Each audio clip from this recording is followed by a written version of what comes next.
घूम रहे थे। वो खुद शेर को जल्दी पहुंचाना चाहता था। उसने अपनी पूरी ताकत लगाई और नैफर्ड स्टेशन की तरफ दौड़ पड़ा। आखिरकार थॉमस शान से नैफर्ड पहुंच ही गया। मोटा कंट्रोलर वहां मौजूद था और दूसरे सारे इंजन भी। मैं बहुत उत्सुक हूँ थॉमस। ये एक बड़ा दिन है। सोडोर का शेर यहाँ आ गया। थॉमस को उसकी खुली बोगी से अलग किया गया और वो जाकर दूसरे इंजनों के साथ खड़ा हो गया। मजदूरों ने बड़ी सावधानी से शेर का पिंजरा खोला।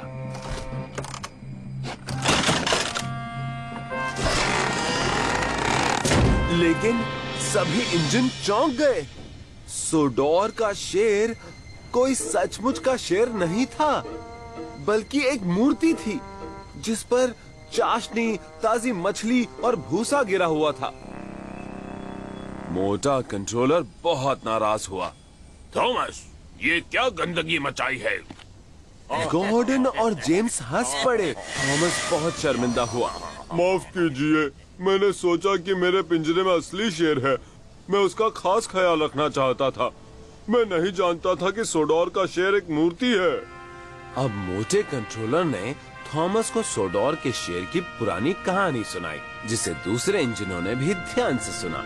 तो समझे थॉमस, ये मूर्ति सोडोर में सबसे ज्यादा मशहूर थी। फिर ये टूट गई। अब हम लोग इस चमकती हुई नई मूर्ति के इंतजार में थे। मेयर चाय के समय आएंगे और अब इसकी हालत देखो।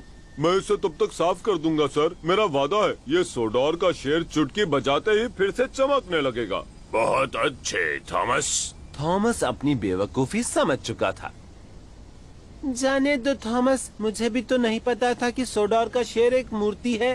इस बात को बहुत लंबा समय गुजर चुका है। बहुत से इंजनों को इस बारे में नहीं पता। हमने तुम्हें बताना चाहा पर तुम रुके ही नहीं। गलती हुई हेनरी, मुझे सुनना चाहिए था। अब मैं चलता हूँ। मुझे बिना समय गवाए सोडोर के शेर को चमकाना है। तुम उसे धुलाई घर क्यों नहीं ले जाते? इस बार थॉमस ने सुना। क्या बात कही है। Thank you Henry. थॉमस को खुली बोगी से जोड़ा गया और वो तेजी से चला गया। थॉमस सोडोर के शेर को धुलाई घर ले आया। जल्दी ही सारा कचरा धो दिया गया।